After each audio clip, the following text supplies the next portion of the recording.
اس چیز کا افسوس ہوگا جنت میں، حالانکہ جنت میں اور کسی چیز کا کوئی غم نہیں ہوگا۔ دوسرا سوال جو اللہ فرمائے گا اپنے بندے سے، ان شبابہ فیما ابلا، جوانی کے بارے میں، کہ اے میرے بندے بتا میں نے تجھے جوانی کی نعمت عطا فرمائی تھی، وہ جوانی تو نے کن کاموں کے اندر قربانی کی؟ جوانی بھی اگرچہ عمر کا ایک حصہ ہے، عمر میں جوانی بھی داخل تھی، لیکن جوانی کے بارے میں الگ سے سوال کیا جائے۔ کیوں؟ اس لیے کہ جوانی ایک مستقل نعمت ہے۔ جب انسان جوان ہوتا ہے اس کے اعضاء میں کامل مکمل طاقت ہوتی ہے، قوت ہوتی ہے، جو کام وہ کرنا چاہے کر سکتا ہے۔ اسی لیے جوان کی عبادت اللہ کو بہت زیادہ پسند ہے۔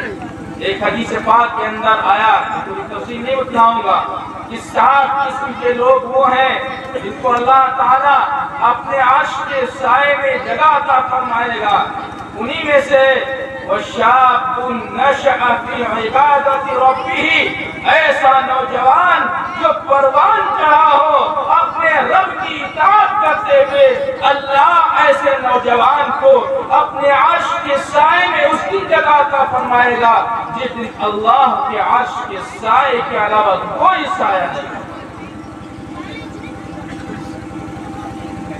جوانی کے زمانے میں انسان کی قوت ارادی بہت مضبوط ہوتی ہے۔ اگر انسان کسی چیز کا پختہ ارادہ کر لے کہ میں اللہ کی نافرمانی نہیں کروں گا، تو یقیناً اس کی قوت اتنی مضبوط ہوتی ہے، اگر اپنے آپ کو اس پر جمانا چاہے تو جما سکتا ہے۔ جوانی کے زمانے میں اللہ کی جتنی عبادت کرنا چاہے بندہ کر سکتا ہے، جتنی تلاوت کرنا چاہے تلاوت کر سکتا ہے، جتنا نمازیں پڑھنا چاہے نمازیں پڑھ سکتا ہے۔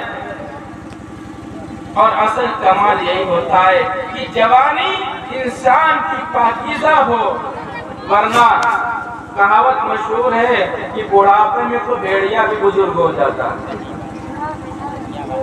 جب بھیڑیا بوڑھا ہو جاتا ہے اس کے اندر بھی چیر پھاڑ کرنے کی طاقت نہیں ہوتی ہے، تو اب اس کے اندر بھی بزرگی آ جاتی ہے۔ میرے بھائی کمال کی بات تو یہ ہے کہ انسان کے اعضاء میں بھرپور طاقت ہو، پھر بھی اپنے آپ کو گناہوں سے روکے، یہ سمجھ کر کے کہ میرے رب نے جس کام سے منع کیا ہے وہ اس طرف میرا قدم نہیں اٹھ سکتا، اس لیے کہ میں اللہ کا بندہ ہوں۔ بندگی نام ہے اللہ کی اطاعت کا۔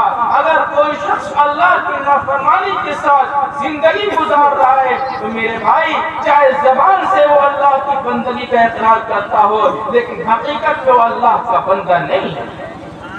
یہ بندہ کہتے ہیں غلام کو، جو شخص اپنے آقا کی اطاعت نہ کرے، صرف زبان سے یہ کہتا رہے کہ میں تیرا غلام ہوں تیرا غلام ہوں، تو یہ اس کا دعویٰ جھوٹا ہے۔ جو غلام ہوتا ہے وہ اپنے آقا کی اطاعت کرتا ہے، اپنے آقا کے اشاروں پر چلتا ہے۔ ہم سب زبان سے تو یہ کہتے ہیں، دعویٰ کرتے ہیں کہ ہم اللہ کے بندے ہیں، محمد رسول اللہ کے غلام ہیں، لیکن میرے بھائی ہماری اداؤں کو دیکھ کے کوئی شخص یہ نہیں کہہ سکتا یہ محمد عربی کا غلام ہے۔ ہمارے بالوں کو دیکھ کر کوئی نہیں کہہ سکتا کہ یہ محمد رسول اللہ کو ماننے والا ہے۔ ہمارے چہرے کو دیکھ کر کوئی نہیں کہہ سکتا کہ یہ محمد رسول اللہ کا کلمہ پڑھنے والا ہے۔ ہمارے لباس کو دیکھ کر کوئی نہیں پہچان سکتا کہ یہ مسلمان ہے یا غیر مسلم ہے۔ ہم کیسے مسلمان ہیں؟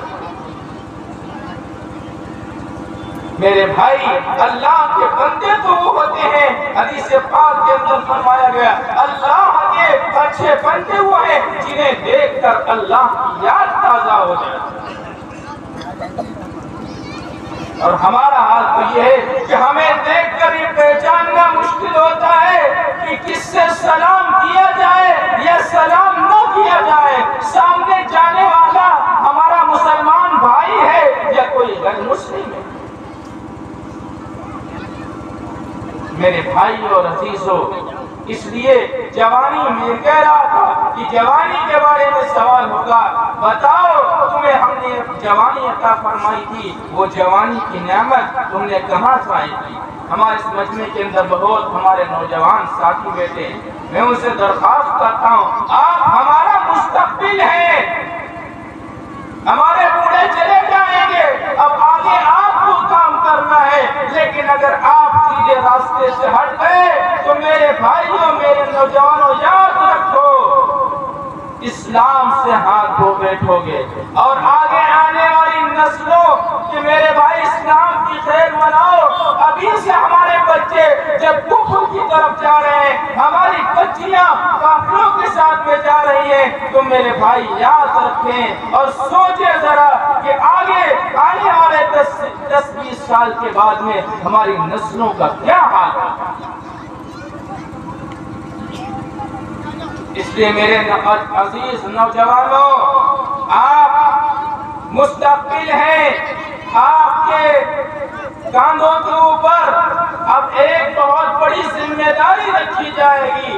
اگر آپ سیدھے راستے سے ہٹ گئے، بڑا افسوس ہوتا ہے نوجوانوں کو دیکھ کر کے کہ آج ہمارے نوجوان اتنا آزاد ہو گئے ہیں، نہ ماں باپ سے کوئی مطلب ہے، نہ گھر والوں سے کوئی مطلب ہے، عجیب دیوانگی ہے۔ جو نوجوان دیکھو اس کے ہاتھ میں بڑا سا موبائل ہے، کہیں یہاں بیٹھا ہوا کھیت میں باتیں کر رہا، کہیں گلی کے اندر بیٹھا ہوا باتیں کر رہا، ایک بجے رات تک ادھر ادھر چکر کاٹ رہے۔ میرے بھائی یہ کیا آوارگی ہے؟ کیا اللہ تعالیٰ نے ہمیں جوانی اسی لیے عطا فرمائی تھی کہ اپنی جوانی کو ہم بیکار چیزوں میں سے ضائع کریں؟ میرے نوجوانوں، ہوش کے ناخن لیں۔ اللہ تعالیٰ نے ہمیں جو قوت و طاقت عطا فرمائی ہے، اللہ کے دین پر اس کو لگائے، علماء کی صحبت میں رہیں، نیک لوگوں کی صحبت اختیار کریں، نیک لوگوں کے پاس ہمارا اٹھنا بیٹھنا ہو، اس سے ہماری زندگی میں انقلاب آئے۔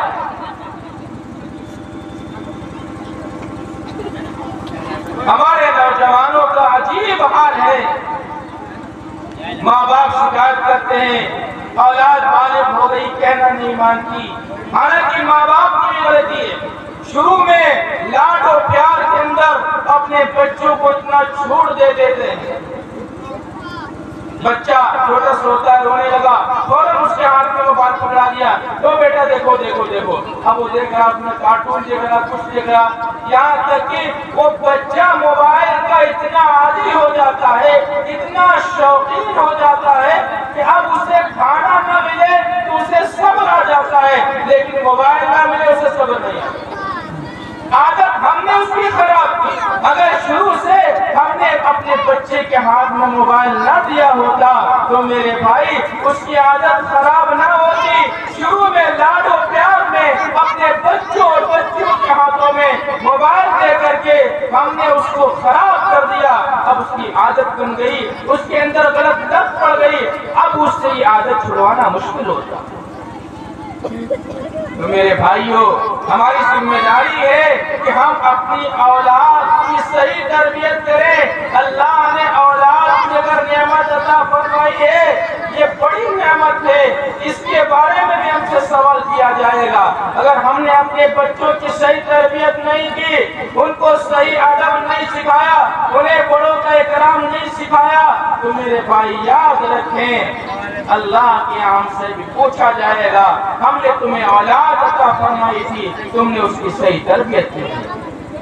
تو ماں باپ کی ذمہ داری ہے کہ اپنے بچوں کی صحیح تربیت کریں تاکہ ہمارے نوجوان سیدھے راستے پر چلیں، اور اس بات کی مکمل کوشش کی جائے کہ نوجوان بچوں کے ہاتھ میں موبائل قطعاً نہ دیا جائے، چاہے وہ بچے ہوں اور چاہے بچیاں ہوں، ان کے ہاتھ میں موبائل نہ دیا جائے۔ میں یہ بات بار بار کہا کرتا ہوں کہ اپنے ناسمجھ بچے کے ہاتھ میں، نابالغ بچے کے ہاتھ میں جس کی شادی نہیں ہوئی ہے، اس کے ہاتھ میں موبائل دے دینا ایسا ہے جیسا کہ بندوق کے اندر گولی لگا کر کے اپنے چھوٹے بچے کے ہاتھ میں تھما دینا۔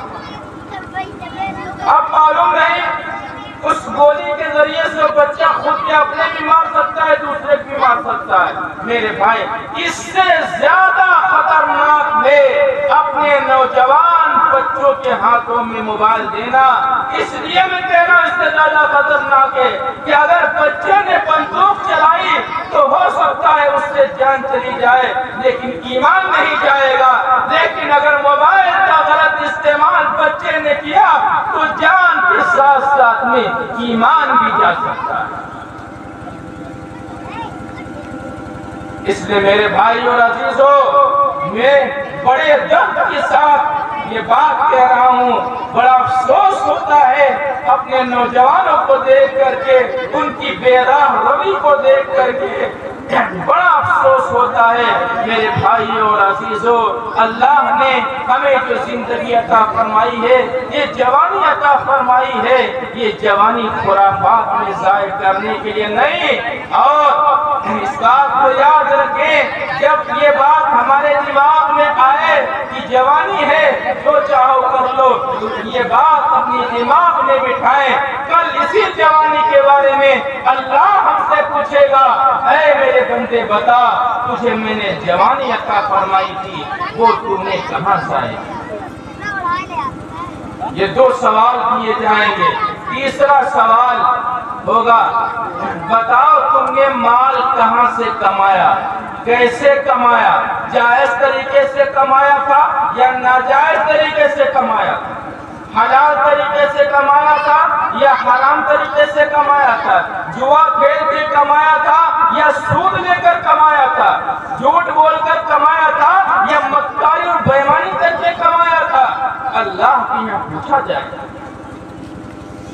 آج تو مال کی محبت, دنیا کی محبت ہمارے دل میں ایسی گھس گئی ہے کہ آج ہمیں فکر ہی نہیں ہے کہ مال جائز طریقے سے آ رہا ہے ناجائز طریقے سے آ رہا ہے. بس پیسہ آنا چاہیے, مالداری آنا چاہیے, جائز اور ناجائز کی کوئی فکر ہی نہیں. اگر کبھی کہو تو لوگ کہتے ہیں مولوی لوگ یہ جائز ناجائز بتا کر کے ہمیں مالدار نہیں بننے دینا چاہتے.